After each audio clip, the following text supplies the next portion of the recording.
I will now call the Infrastructure and Community Investment Committee meeting to order. It is 5:02 p.m. on April 30th. This meeting is being held in person and electronically in accordance with the Municipal Act.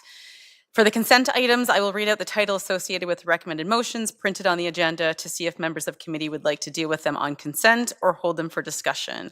Items that are not held will be deemed approved by consent with no further discussion. They will then move forward to the general committee meeting for consideration. Consent agenda items are 5.1, Motion 25G008, referred by General Committee on January 8th, 2025, correspondence concerning warming centers and homelessness.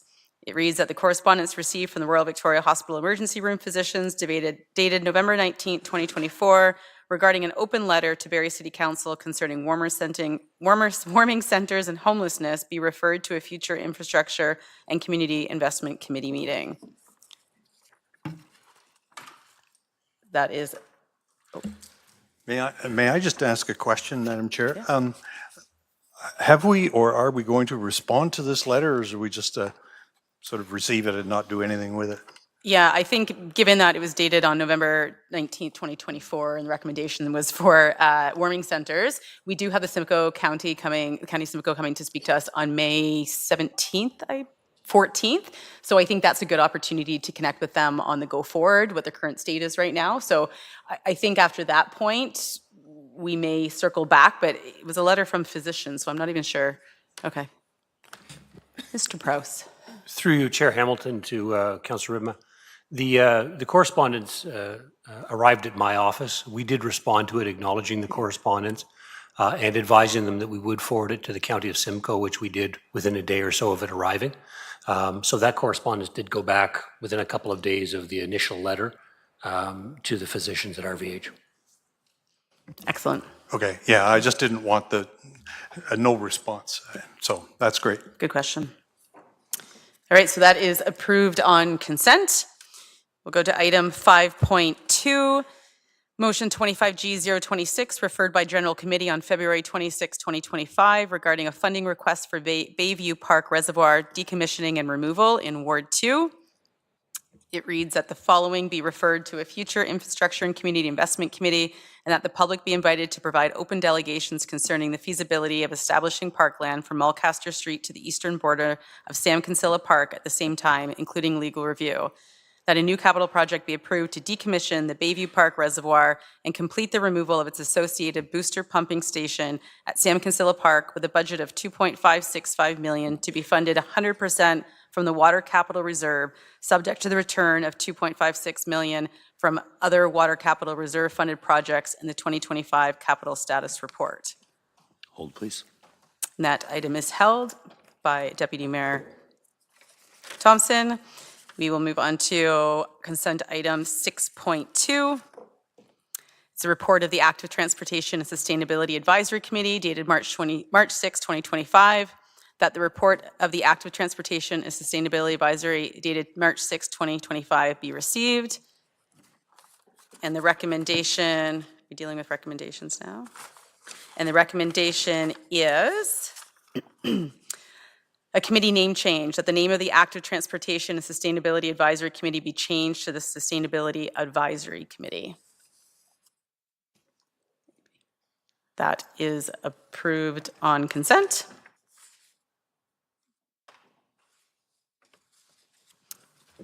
Moving. I'll hold that, sorry. The item is held by Deputy Mayor Thompson, thank you.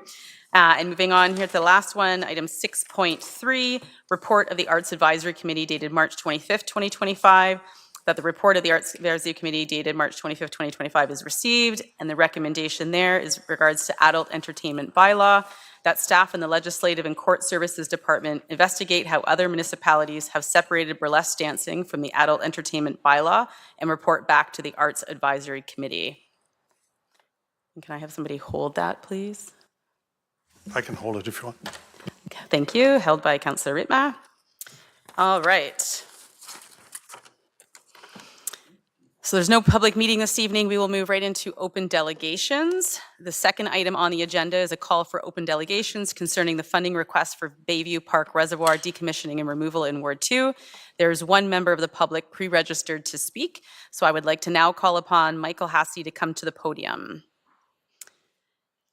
And just please note as you're making your way up here that in accordance with the city's procedural bylaw, you have 5 minutes to provide comments. Please begin also by stating your first and last name and your address for the record. My first name is Michael, last name Hassey. I'm 185 Dunlop Street East, Barrie. And I'm joined by Rick Webster, and Rick is 185 Dunlop Street East. And excellent, thank you. Go ahead. I had sent in a presentation. Yes, if it could, there you go. That would be great. Thank you. I'm not very good at this. Good evening, Chair Hamilton, members of the Infrastructure and Community Investment Committee. I'm Michael Hassey, joined by Rick Webster, both residents of the Lack House condos. Rick is on our board of directors there, and as we know, we're adjacent to Sam Kinsella Park. Our goal is to spark a discussion about transforming this underutilized waterfront park, especially as plans the city are going to decommission the water reservoir.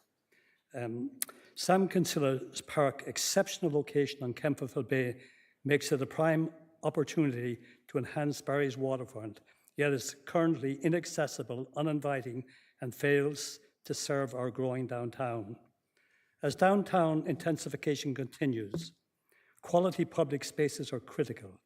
The east side of downtown in particular lacks accessible, high-quality amenity spaces for residents and visitors. The city's strategic plan and Waterford Master Plan prioritizes vibrant public spaces. Revitalizing Sam Kinsella Park aligns with these goals and addresses a gap in our infrastructure.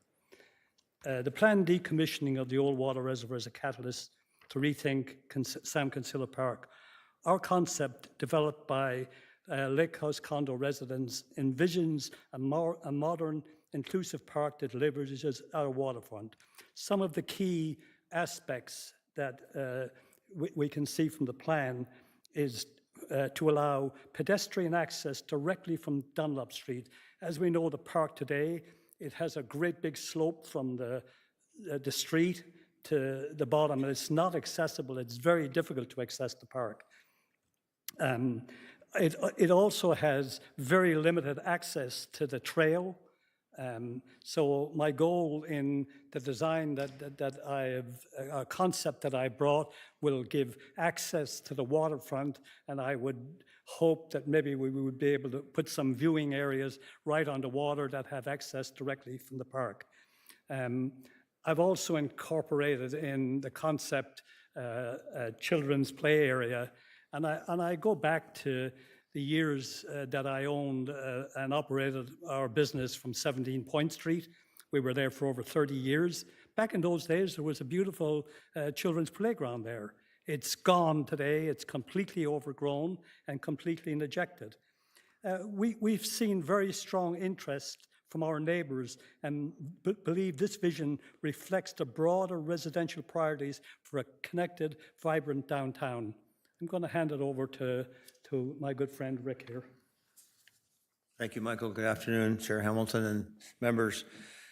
Please excuse my raspy voice. If any of you have had this cold, if you know of a recipe to get rid of it, I'd appreciate it. I'm Rick Webster, and I'm continuing our presentation. Sam Kinsella's Park current state discourages use.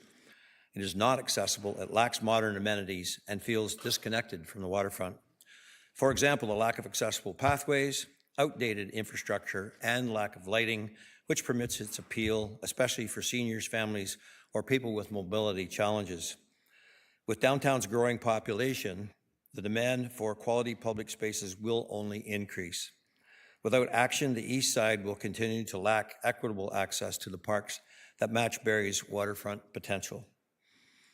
Our concept addresses these challenges by creating an inviting, accessible park that serves diverse users, residents, businesses, and tourists alike. Perfect place to watch the air show, the waterfront activities in the wintertime, etc. It supports economic growth by enhancing the waterfront's appeal drawing visitors to nearby businesses and boosting property values in the East End. Through discussions with neighbors and residents, we've gathered input showing enthusiasm for revitalization. Local sentiment highlights a desire for better waterfront amenities. We respectfully urge the committee to consider our concept as a starting point for Sam Kinsella Park revitalization and to prioritize this project in upcoming budgets or planning. We are eager to collaborate with the city, sharing our full concept and engaging further with residents to refine this vision. Thank you for your time and your commitment to Barrie's infrastructure. We look forward to your support in transforming Sam Kinsella Park into a community access and something that Kinsella family will be proud of going forward. Thank you. Thank you both for the presentation. I will open it up to questions or comments from committee members. If you want to stay at the podium, thank you. Deputy Mayor Thompson. Thank you, Chair Hamilton. Through you to staff, I wonder, Michelle or Bala, either or. Seeing this concept, are we at the right point with the decommissioning and the construction? Is that a tender yet, and is there part of the tender that's a restoration portion of it?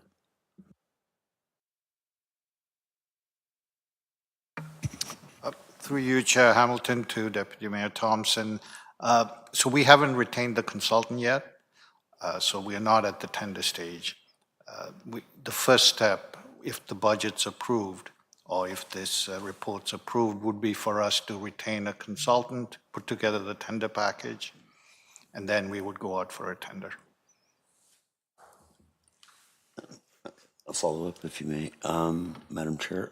This might be to the clerk. Would there need to be an amendment that the budget that's written be approved, but adding a component to a restoration of utilization of the park once it's completed? Would we need a motion for that in case it come back over budget?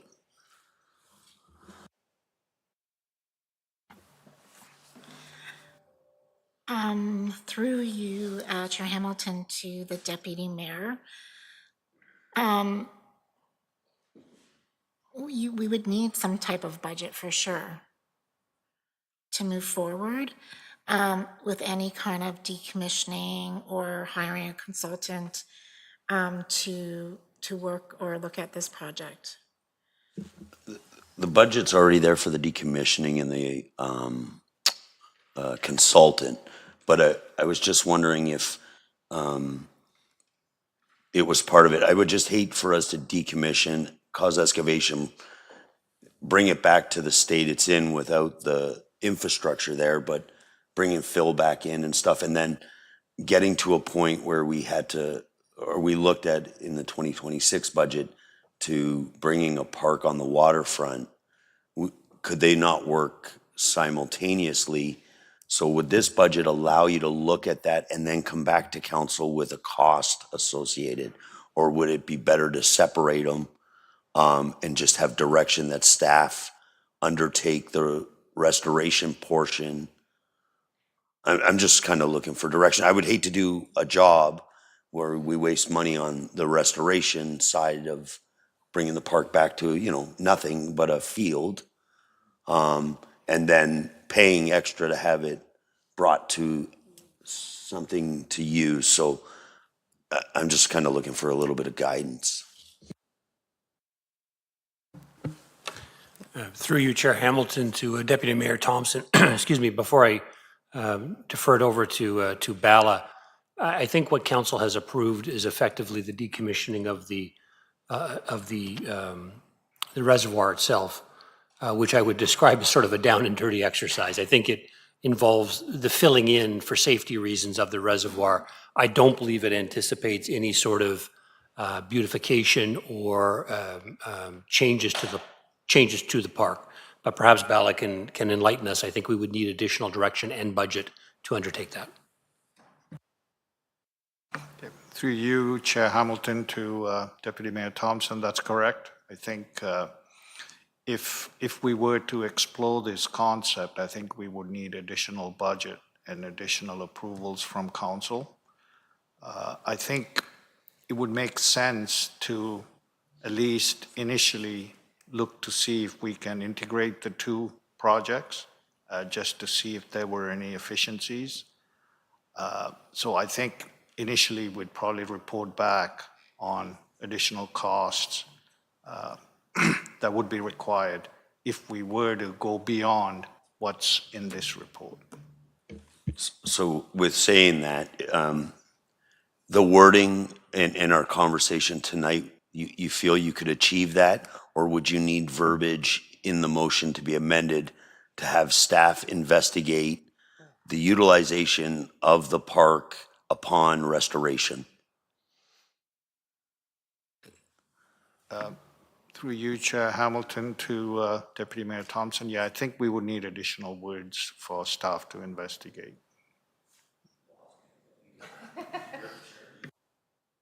I'll go to Mr. Prowse first. I apologize, Chair Hamilton. I just different listening with both ears tonight, actually. So it's my understanding that staff actually have proposed for 2028 work on Sam Kinsella Park, and a design and budget are working its way through the organization. So I think really what we would need to do is for council to direct us to advance that if you wanted to do it sooner. Otherwise, you would expect that we will come to you and ask for approval and budget, but the work actually would not commence till 2028. So I think we're moving at the same direction.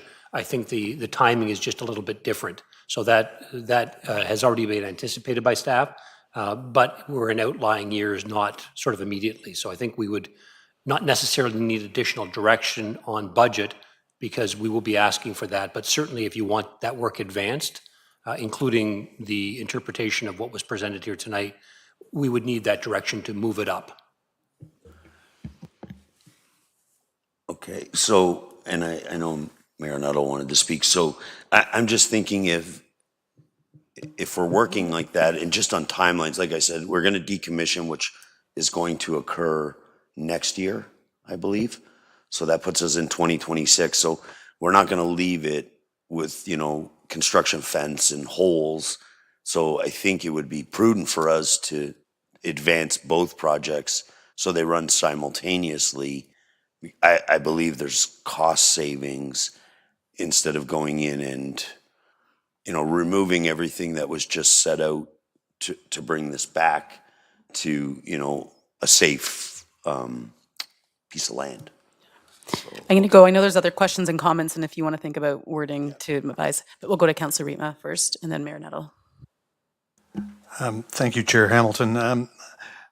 My question has to do with timing. The demolition of the reservoir, is that something that we really have to do like right away or next year? Or can we leave it and leave the fencing up, of course, but leave it and then, as the Deputy Mayor was talking, join the two projects at the same time, do them at the same time so that we decommission and then in the end we end up with a park? Through you, Chair Hamilton, to Councillor Rietma, if the reservoir and the pump station's not decommissioned, then you would have to have the fencing up. But as long as the fencing's up, we should be okay. Because the reason we have the fencing up is that the reservoir is not in a condition whereby we could allow public traffic above it. So we would have to have the fencing up if the facilities are not decommissioned. Okay, I guess that, we won't be able to use the park for a while, but we can't use it now. And it seems to me that if we can put the two projects together, then I think we're probably saving money and accomplishing some good work. As the delegation has suggested, there's the park itself as it is now is not really functioning particularly well. And so I think we would get an asset out of it and probably save money from putting the two projects together. So I would support some sort of wording to that effect. And I guess I have a question for the delegation as well. At the very corner there of the park on Blake Street is a gazebo type building that was reconstructed a number of years ago, I think by the Optimists, or Qantas, thanks. And your plan didn't show that. Any thoughts on that? Is it something that's integral to the park, or is it just something that we need to think about later? Later, it'd be up to the city to decide. Mine's a concept, and I have no comment on that at this time. Okay, no, I just wanted to be clear on that. Thank you. Did you have a follow-up? Go ahead. I do. Thank you, Chair Hamilton. By way of consideration, when you go out for contract for decommissioning, there'll have to be a final grade proposal.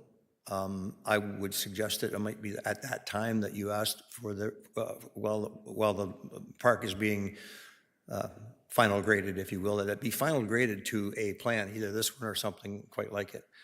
Because if it's final graded to the plan that's showed here, then the rest of it is a matter of placing the walkways, the benches, and so on, so you no longer have to engage heavy equipment to come in. So there will have to be a final grade, obviously, in the decommissioning process. I'm going to suggest that would be a course of action. Additionally, I don't think the fence is there at no cost. I believe it's rental fencing. It's running on the taxpayer's meter. I can also tell you that I walk it every day and it gets pushed over every other day. It's an eyesore and it's unsafe, and leaving it that way is not enhancing our waterfront. But that's my thought. In terms of the cost in particular, there is a final grade to be considered, and it would be a good time to have the design choice and final grade it to that choice. Thank you for that. I'm going to go to Mayor Nettle now. Yeah, thank you. Gentlemen, I'm sorry that I stepped out during your presentation. And before I ask questions, I just want to say thank you for putting the work, time, effort, money into improving the waterfront, improving the quality of life around you. I think that is a beautiful civic duty you've done. Thank you. And knowing both of you, I know that that's where your hearts are too. So, so thank you. I think there's some wise words from you there, Mr. Webster, in terms of I think your experience in the at least the service of construction sector, but also municipal experience, right? And so thank you for that. I have one thing that I think that we need to consider here and add on to the motion, and I apologize to the Deputy Mayor that I didn't bring this earlier into the rest of the committee as well, which is, you know, the corner property is still a question mark. But I think that we should send staff off to make it an exclamation mark one way or another. Because the conversation you're having all started because there was a little bit of a thing happening with the decommissioning, and then there was already a want for an improvement of the park itself, right? And the reality is that it could end up being much larger. And I'm not going to speak for council, but I'm guessing if council were to purchase said properties, if there was a willing buyer and a willing seller, we wouldn't leave it as a commercial building. And if we do want to, I wouldn't want to buy it because I don't want to be a landlord. So with that, I don't know what the wording needs to be, Mr. Deputy Mayor, but I would ask that you maybe take a friendly to include that at the same time. Because if it had been an option when the work was being done by Mr. Hassey, Mr. Webster, and the entire team there, they probably would have incorporated in the potential design that was being brought forward. So I'm not asking for it to slow it down. I support things coming together, but I just think there's a third thing that should come together at the same time. Any other questions or comments by members of committee? Otherwise, I'll move to any other questions or comments by members not on the committee. Councillor Nixon. Thank you. Through you, Chair Hamilton.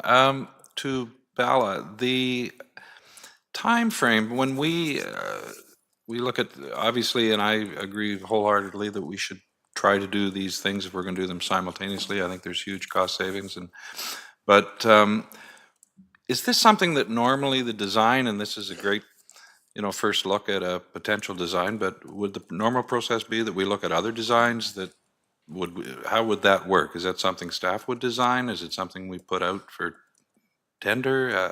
What would the process be to look at, a final design? And what kind of time frame? Because if we have seem to have like this year and a half gap here, and if that process is a year long, then it may just kind of flow together. But normally, how long would that take? Yeah, through you, Chair Hamilton, to Councillor Nixon. So in terms of the demolition, typically we would hire a consultant for that work, and putting together the contract package would likely take about 9 to 12 months.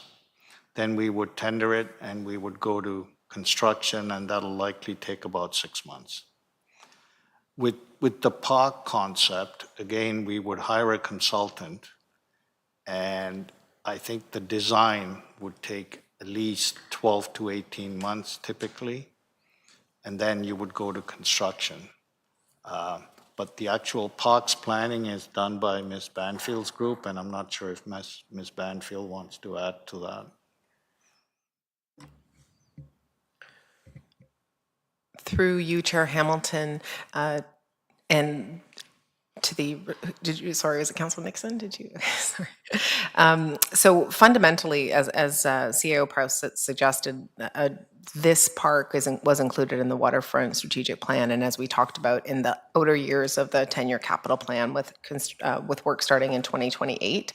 So typically, whenever a project, when it comes up in the capital plan, it's time to start, even though there are concepts done through some of this work. There usually with parks planning, when they do the work, there is usually a couple of versions that we often do consultation on. A couple of options get presented to the public, and then a final version gets priced out and presented, and then subject to council's approval, included in the capital plan. So there are usually some variations of the theme. Now, they are usually all parks planning, so it really is the same variation of different themes. But yeah, so that's typically what happens. Thank you. Yeah, and this one, could maybe take a little longer, only due to the fact that of the grade. It's a little tougher to plan something when you've got that huge degree there. It might have to be done in 2 or 3 different levels. It may, but so I can see it taking a little longer. And thank you. Thank you. I'll just note that Councillor Harvey actually just sent around the master plan in the Sam Kinsella Park, future plans for that, so people can take a look. That was that Ms. Banfield was just referring to. Are there any other questions or comments? Seeing none, I will now move to the motion as printed. Thank you, Chair Hamilton. I'll put the motion on the floor as printed. Yeah. And then basically just at the end with the other piece of property, and to take everything into consideration. I'm going to assist. So I think the first part of the motion needs to be the creation of the new capital project for the decommissioning of Bayview Park. Then as written on the agenda. Then the second paragraph of the motion would be that the capital project concerning Sam Kinsella Park be moved up to commence work in 2025, simultaneously with the Bayview Park restoration project. That is part of the Sam Kinsella Park project. Staff review the design concept as presented by Mr. Hasse this evening, and that they also engage with the property owner at the corner of Dunlop Street and Mulcaster Street with respect to both projects.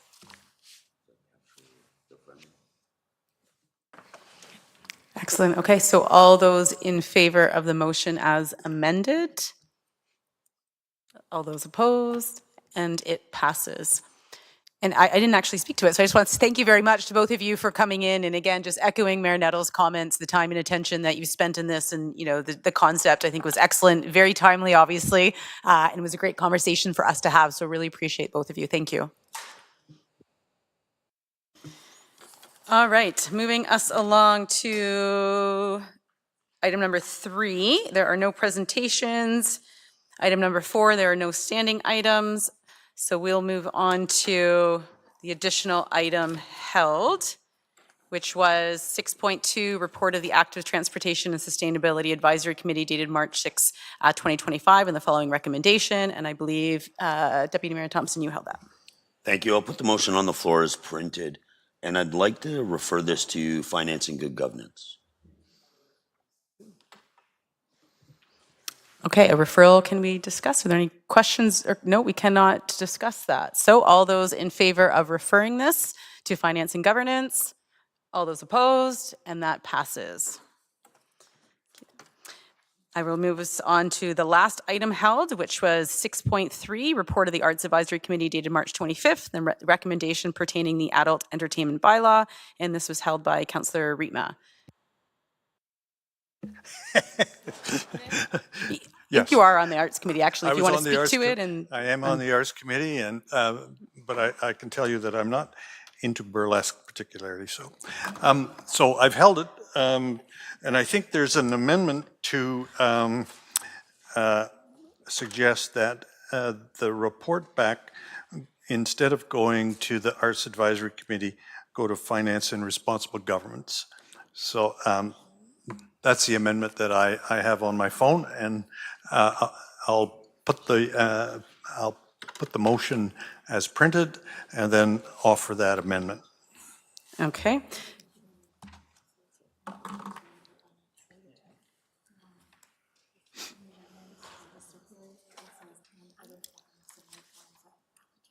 Oh, my apologies. Can I just read that out? I just want to make sure everyone is clear on the wording. It was sent out, but it was a bit different than I read it, so I'm just going to read it here again.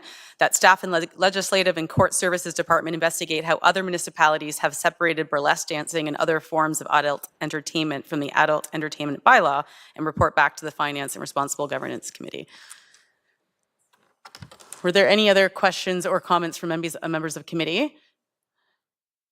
I did have one. I read this and I must say I was a little taken aback as why this was a focus or something we were discussing. I read the Arts Committee terms and reference, the objectives, just to understand, given everything that's going on today, I sometimes struggle with what we're spending our time and attention on and what we're spending staff's time and attention on. And looking at the mandate of the committee, it really is to ensure that arts and culture is appropriately represented in city plans, policy initiatives, infrastructure projects, and budgets.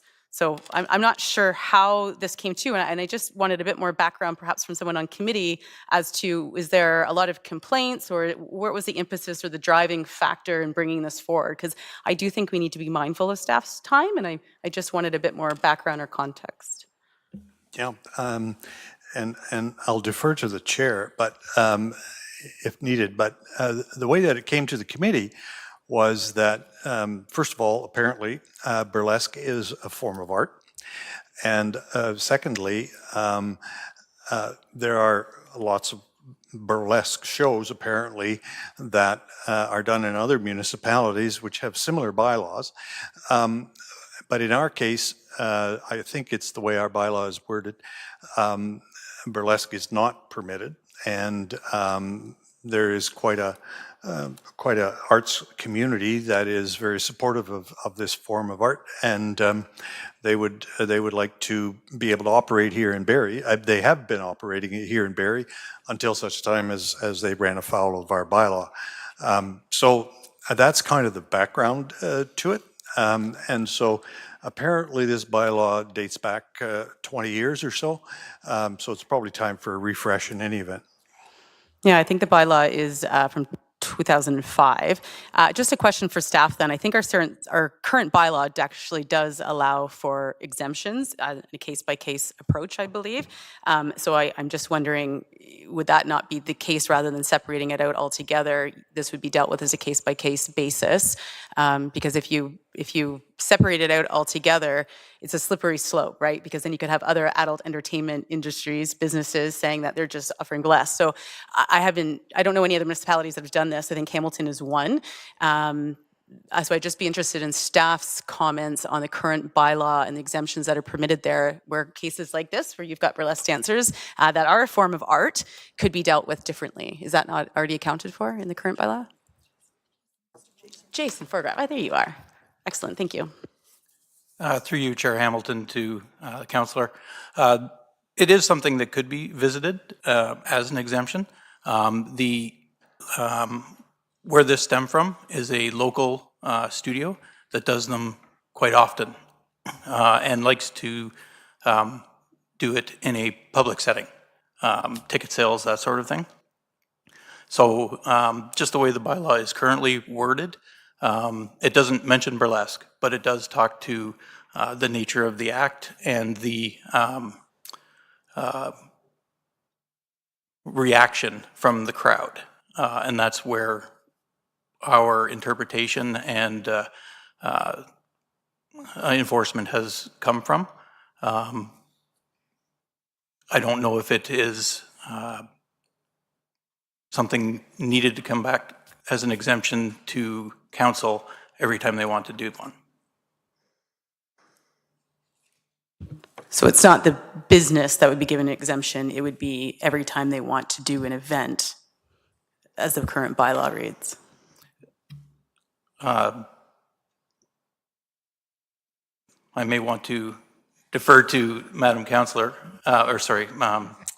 Clerk, but currently the business does not require a business license unless they go to that sort of entertainment. Then they would require a business license to do that, but they wouldn't be able to travel to certain, like, other locations. Okay, I think there was another question, Councillor Corser. If I may add some clarity, as Mr. Forgrave mentioned, there was brought to the Arts Advisory Committee where we notified that there was a burlesque group that, or entity in the city that was stopped from performing. And burlesque is a little different than what the licensing that Mr. Forgrave was speaking to, I believe, was stripping, which is an absolutely different it's a different licensing of an establishment completely than a nightclub or a venue or performance or a theater. So there is a distinct difference between burlesque and stripping, and it's the style is completely different. It's vintage, playful, artistic, and it absolutely is a celebration of the woman's body. It is not at all associated with what would be considered stripping. And as mentioned, a lot of municipalities actually have already said this, have modernized the language of their bylaws or the intent of their bylaws, because the intent of burlesque is definitely not the same as the intent as stripping. So the Arts Advisory Committee wanted to bring this forward so that we could maybe take a look at this bylaw that is over 20 years old to modernize it, because I know that there's been other groups that have come to town that would not be considered with the intent that is there with the classic thing of what we think of stripping, and they've had to be turned away, and that would be revenue for the city, because it would be also fundraising events and different things that has been complicated by this law. So just to take a look at it, crack it open and eyeball it after 20 years might not be a bad idea, or to expand it or to make it more specific, so that we're not like shutting out other forms of art. Are there any other questions or comments from members of committee or members of non-committee at this point? Seeing none, I will ask if there as the motion as printed then with the revision finance, reporting back to the finance and responsible governance. All of those in favor? All those opposed? And it passes.